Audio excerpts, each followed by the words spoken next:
Now, please join me in welcoming Young Bahagia Datin Kathleen Yo, who will share with us a few words. Good morning, everyone, especially to the teachers today, as we are here to celebrate Teachers' Day, and to make you feel, at least for one day in the year, that you are really appreciated. That you're appreciated by your students, and you're also appreciated by parents, because I represent the parents of this school. So, yeah, happy Teachers' Day to start off with. And of course, we have to say, for our most head teacher here, and our most senior teacher, Datin Paduka, Sister and Ryan, FMM. Yeah, a very happy Teachers' Day to you. Thank you for the introduction, that I'm to say a few words, and I will try to keep to those few words. When I was asked to say these few words, the few words that came to my mind over and over again are, a teacher's work is never done. I am a teacher's child. I was brought up in a family where my mommy was a teacher. My grandmother was a teacher, my grandfather was a teacher, aunts were teachers, so I come from a very teacher background. And as a child, all I can remember is Mummy is always preparing for school. Before school, she was teaching in the afternoon. And then she comes home from school, piles of books. And we had a special place in the house, it was just a table filled with piles and piles of books. And it was always full until holiday time, when it finally diminished.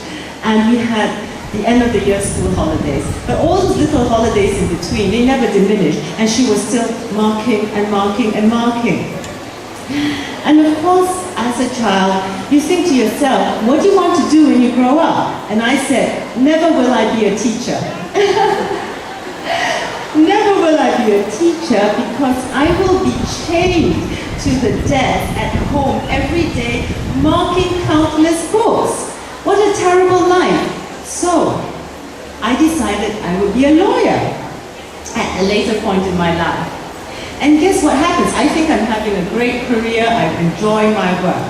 And one day, when two of my children were in 4th, 5th form, I said to them, why don't you think about becoming lawyers? What a good profession. And to my utter horror, they both looked at me wide-eyed and said, oh, Mummy, never. And I said, why? And they said, look at you. All that paper. Every day you come home from work, paper, paper, paper. You sit in bed with a pen and you're scratching over your paper over and over again. And I think, my goodness. I said I was going to escape from these piles of paper, and guess what I've done? I've done the same to my children. They do not want to become lawyers because of what I do. So a teacher's work is never done. And then you listen to Kwan Hong and her advice to the teachers. Teachers are not just here to teach you academically. It's not just about getting A's, but you have to get your A's, because if not, the teacher's not doing her job. You have to build holistic children. You have to be good at music. You have to be good at your sports. You have to be good at charity. And the teachers have to encourage that. Did we hear that just now? And you know what? I think the teachers in this school do a good job. Don't you think, girls? Yes, let's give them a big clap. Yeah. Despite everything, your success, girls, are their success. That your teachers put their heart and soul into developing you as total human beings. And your results are their results. So, while the teacher's work is never done, as Henry Adams has said, a teacher affects eternity. He can never tell when his influence ends. Do you know, how many people later in life will say, I can remember my teacher, this is what my teacher did, We were just in Fun House room with Sister Enda and all laughing about our experiences with Assunta teachers from the 60s, 70s, 80s. And we all remember them as clearly as yesterday. Now tell me, teachers, maybe not the children, would you ever remember your lawyer?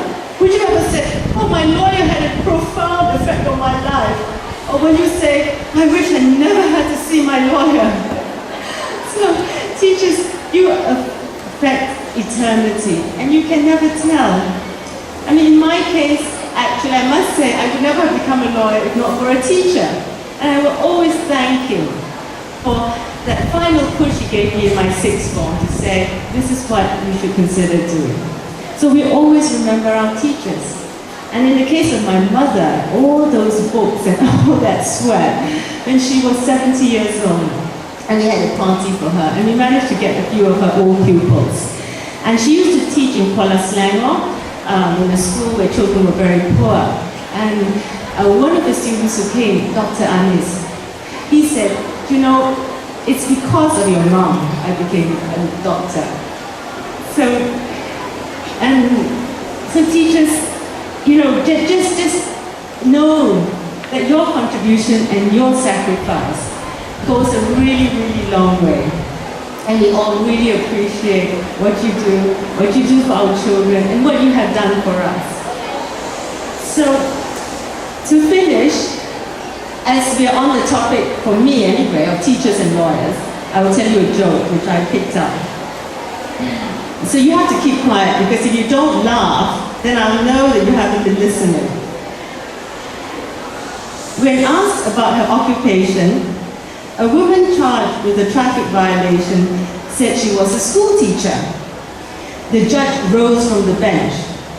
Madam, I have waited years for a school teacher to appear before this court. He smiled with delight. Now, sit down at the table and write. I will not pass through a red light 500 times. So, there is justice finally in this world. So I thank you, teachers, again from the bottom of my heart. I say this on behalf of all the parents of this school, past, present, and to come. And I hand you over, I show to Sister Enda. The girls will come to invite her, but especially Sister Enda, we thank you so much for creating this school, for imparting the wonderful spirit that we call Assunta spirit in this school. Thank you very much.